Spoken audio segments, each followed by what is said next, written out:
नमस्कार, मी Ujjwala. शौर्यस cloud kitchen मध्ये मी तुमचं मनापासून खूप खूप स्वागत करत आहे.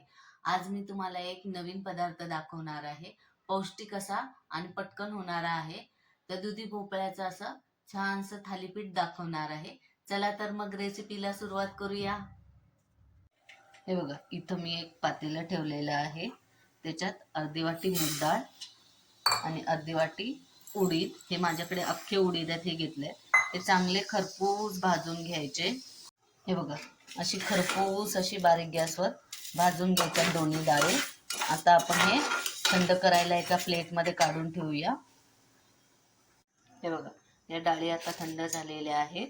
या आता मिक्सरच्या भांड्यात घालून एकदम बारीक असं वाटून घेऊया.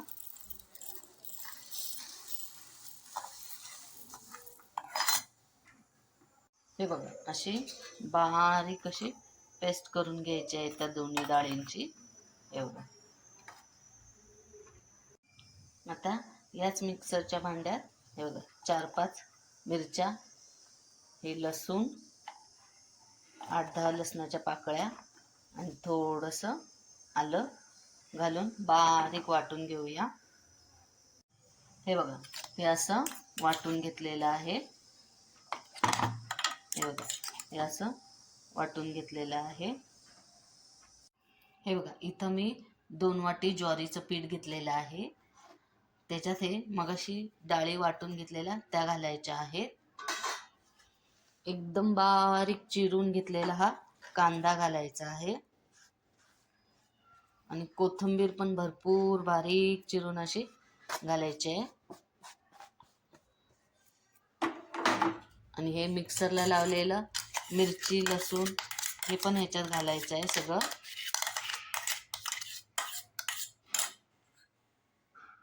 हे बघा, इथं मी अर्धी वाटी पोहे भिजत घातले होते. ते पण असे चांगले कुस्करून या पिठातच घालायचे आहेत. हे बघा, हे पिठात कुस्करून असे हे पोहे, भिजवलेले पोहे असे घालायचे आहेत.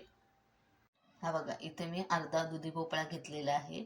स्वच्छ धुवून घेतलेला आहे. हा आता बारीक किसून घ्यायचा आहे. हा बघा, दुधी भोपळा किसून झालेला आहे. तो पण आता या पिठात घालायचा आहे आणि चांगलं मिक्स करून घ्यायचं आहे. हे बघा, हे असं छान सगळं मिक्स करून घ्यायचं आहे.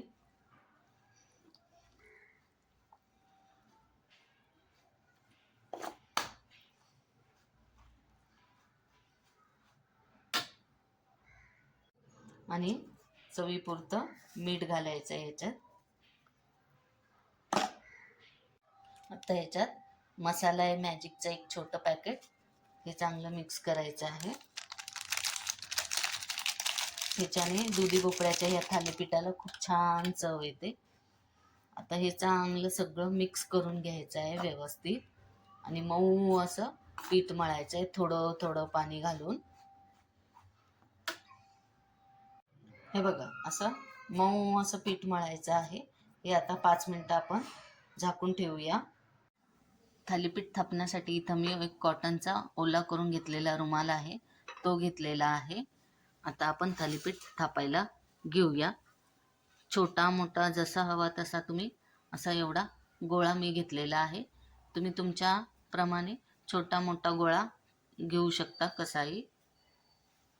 आता हे याच्यावर असं थोडं थोडं पाणी लावून लावून असं छान असं थापून घ्यायचं आहे. पातळ असं अतिशय रुचकर लागतं हे दुधी भोपळ्याचं थालीपीठ. हळूहळू असं थापून घ्यायचं आहे.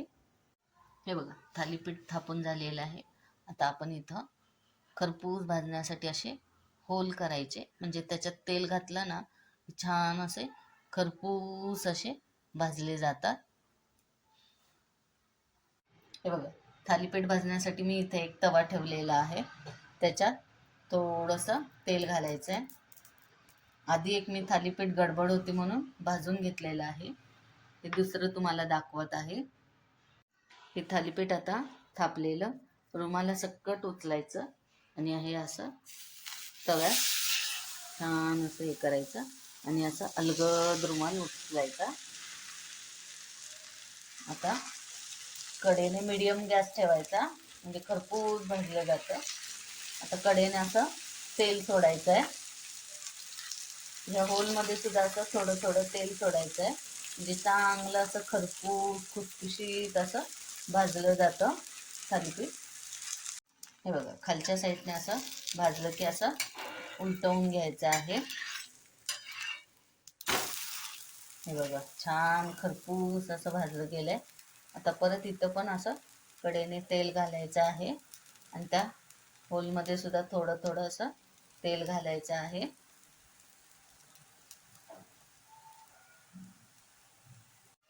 हे बघा, खालच्या साईडने आता खरपूस भाजले. असं पलटी करूया आणि परत खालची साईड भाजून घेऊया. हे बघा, तसं करकरीत भाजलं गेलेलं आहे, खुसखुशीत एकदम. हे बघा, दोन्ही साईडनी खरपूस असं भाजलं गेलेलं आहे. आता हे आपण एका जाळीवर काढूया. हे बघा, हे आधी मी एक केलेलं आहे आणि हे आत्ताचं. किती छान आणि खुसखुशीत आहे बघा, एकदम करकरीत भाजले गेलेले आहेत दोन्ही थालीपीठं. हे बघा, हे एक आणि हे एक थालीपीठं रेडी झालेली आहे. तर आता आपण ताट वाढायला घेऊया. हे आहे पिवळ्या वाटाण्याची भाजी, हे आहे थालीपीठ,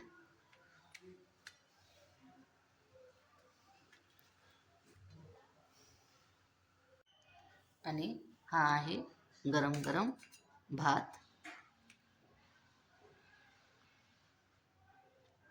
ताट रेडी आहे, या सगळ्यांनी जेवायला. हे बघा, कसे एकदम छान असे दुधीचे थालीपीठ झालेले आहेत. तुम्ही हे घरी नक्की करून बघा. खूप छान खुसखुशीत असे चविष्ट असे होतात. तर तुम्ही हे घरी करून बघा. तर मग कशी वाटली तुम्हाला ही दुधी भोपळ्याचं थालीपीठाची रेसिपी? तुम्हाला आवडली असेल तर घरी करून बघा आणि मला कमेंटमध्ये नक्की कळवा. हा व्हिडिओ शेवटपर्यंत बघितल्याबद्दल मनापासून खूप खूप धन्यवाद. हा व्हिडिओ आवडला असेल तर लाईक, शेअर आणि सबस्क्राईब करायला विसरू नका. याआधी पण ज्यांनी ज्यांनी माझ्या शौर्यच क्लाउड किचनला लाईक, शेअर आणि सबस्क्राईब केलेले आहे त्यांचे मनापासून खूप खूप धन्यवाद. असाच नवनवीन रेसिपीज मी घेऊन येत जाईन. तर शौर्यच क्लाउड किचनला नेहमी व्हिजिट द्या. धन्यवाद.